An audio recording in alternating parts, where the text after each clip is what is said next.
क्या आपने कभी खुद से ये सवाल पूछा है कि हमारी जिंदगी में सबसे बड़ा दुश्मन कौन है? क्या वह कोई बाहरी व्यक्ति है, कोई परिस्थिति है, या वो चेहरा है जो हर सुबह आईने में हमें दिखाई देता है?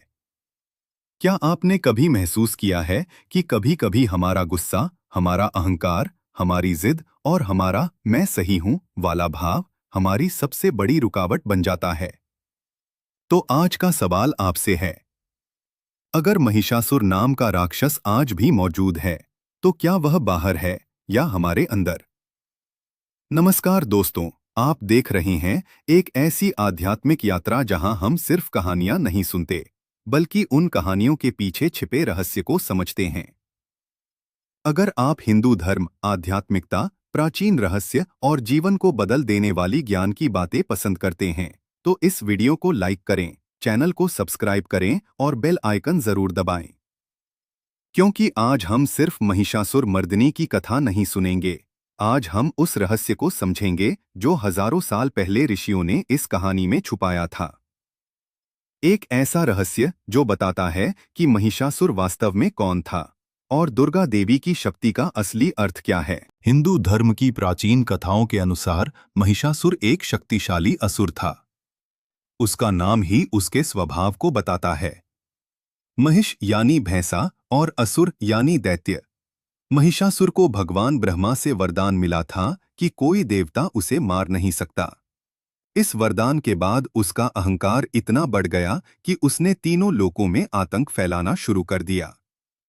देवताओं को स्वर्ग से भगा दिया गया, धर्म और संतुलन टूटने लगा। तब सभी देवताओं ने मिलकर अपनी शक्तियों को एकत्र किया और उस दिव्य ऊर्जा से जन्म हुआ मां दुर्गा का। दुर्गा देवी को सभी देवताओं ने अपने अपने अस्त्र दिए। शिव का त्रिशूल, विष्णु का चक्र, इंद्र का वज्र, वरुण का शंख, अग्नि का शक्ति अस्त्र, 10 हाथों में 10 दिव्य हथियार लेकर देवी दुर्गा ने महिषासुर से युद्ध किया। 9 दिनों तक युद्ध चला और अंत में देवी ने महिषासुर का वध किया। इसी विजय की स्मृति में नवरात्रि और दुर्गा पूजा मनाई जाती है। लेकिन क्या यह सिर्फ एक युद्ध की कहानी है या इसके पीछे कोई और गहरा रहस्य छुपा है? महिषासुर का असली अर्थ, मनोवैज्ञानिक रहस्य। अगर हम इस कथा को सिर्फ बाहरी कहानी माने तो यह एक देवी और एक राक्षस के युद्ध की कथा है। लेकिन अगर हम इसे आध्यात्मिक और मनोवैज्ञानिक दृष्टि से देखें तो महिषासुर कोई बाहरी राक्षस नहीं है। महिषासुर वास्तव में प्रतीक है मानव के अहंकार का। भैंसा एक ऐसा पशु है जो भारी, जिद्दी और सुस्त होता है। उसी तरह हमारा अहंकार भी होता है। जब व्यक्ति अपने विचारों से चिपक जाता है, जब उसे लगता है कि वही सही है, जब वह किसी की बात नहीं सुनना चाहता, तो उसके अंदर महिषासुर जाग जाता है। हमारे अंदर का महिषासुर है अहंकार, गुस्सा, लालच, ईर्ष्या, अहम भावना और सबसे बड़ा यही मैं इंसान को अंधा बना देता है।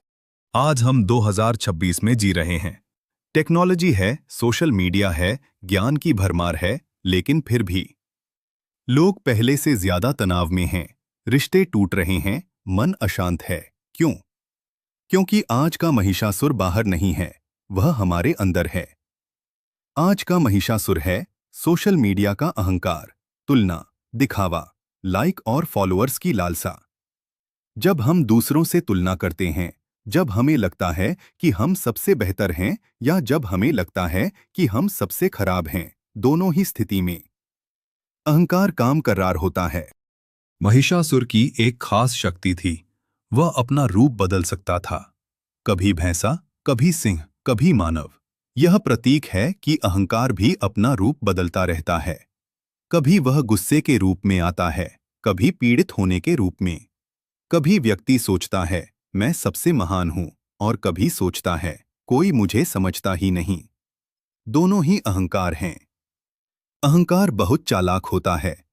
वह हमेशा खुद को सही साबित करने की कोशिश करता है। जब देवता महिषासुर से हार गए तो उन्होंने एक महत्वपूर्ण काम किया। उन्होंने आपस में लड़ना बंद किया और अपनी शक्तियों को एक कर दिया। तभी जन्म हुआ दुर्गा देवी का, यह हमें एक गहरी शिक्षा देता है। जब तक हमारा मन बिखरा रहता है, हम कमजोर रहते हैं। लेकिन जब हमारा ध्यान, हमारी ऊर्जा और हमारा संकल्प एक हो जाता है, तो हम अजेय बन जाते हैं। दुर्गा देवी वास्तव में प्रतीक हैं जागृत चेतना का। दुर्गा देवी के 10 हाथ सिर्फ शक्ति का प्रदर्शन नहीं हैं। हर हथियार एक आध्यात्मिक गुण का प्रतीक है। त्रिशूल सत्य, ज्ञान और संतुलन। चक्र समय और कर्म। तलवार विवेक, कमल वैराग्य। वज्र साहस। धनुष ध्यान, शंख चेतना का जागरण। गदा स्थिरता, अग्नि शक्ति परिवर्तन। अभय मुद्रा करुणा। जब इंसान इन गुणों को अपने जीवन में अपनाता है, तो वह अपने अंदर के महिषासुर को हरा सकता है। जब देवी दुर्गा ने महिषासुर को मारा, तो यह सिर्फ एक राक्षस की मृत्यु नहीं थी, यह अहंकार के अंत का प्रतीक था। आध्यात्मिकता में कहा जाता है, जब अहंकार मरता है, तभी आत्मा जागती है। युद्ध खत्म होने के बाद तीनों लोकों में शांति फैल गई। यह प्रतीक है उस शांति का, जो तब आती है जब मन शांत हो जाता है।